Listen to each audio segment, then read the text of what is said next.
Hello, Internet. Hi, Internet. It's Pastor Peter And Pastor Ruth. from First United Methodist Church of Olympia, back for another installment of Ask the Pastor. One of the questions, Ruth, that we've been asked several times is, what do you believe about original sin? So, Ruth, are you for it or against it? Absolutely for it, especially as a 4th century Christian.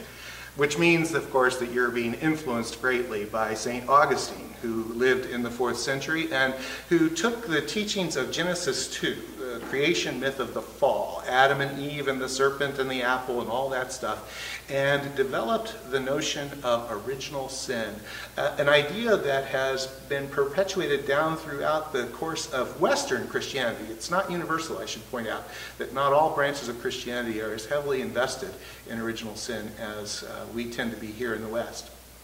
But reading Genesis 2 without looking at first at Genesis 1 is a problem for me.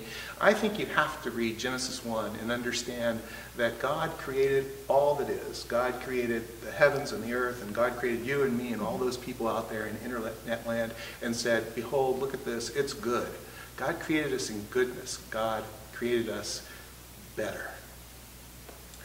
And so one of the questions then becomes, if we are created in this idea of original blessing or original good, then why does sin still happen, and why is the world still a bad place? It's out there for sure. Absolutely. Sin exists.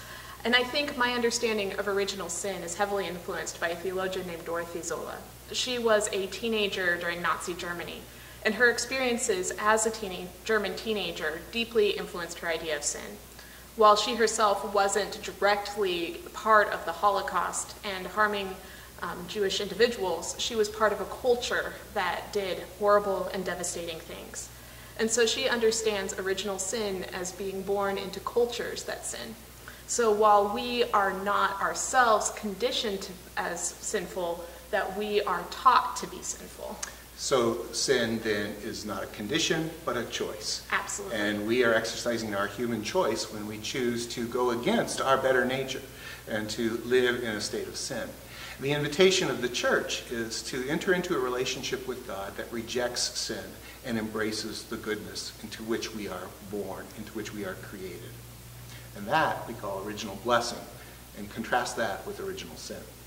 And so while we have a predisposition in our culture towards choosing sin, and while we have the free will to be able to choose sinfulness, we in the church strongly believe in the grace of God that helps us overcome all sins, and that we strongly believe that that is not the final answer. So while we can live in a world of sinfulness, we have the opportunity and the optimism to believe that we can choose good and that the world can choose good. And that kingdom to come is where we find that final story. Well said. See you later. Bye, Internet.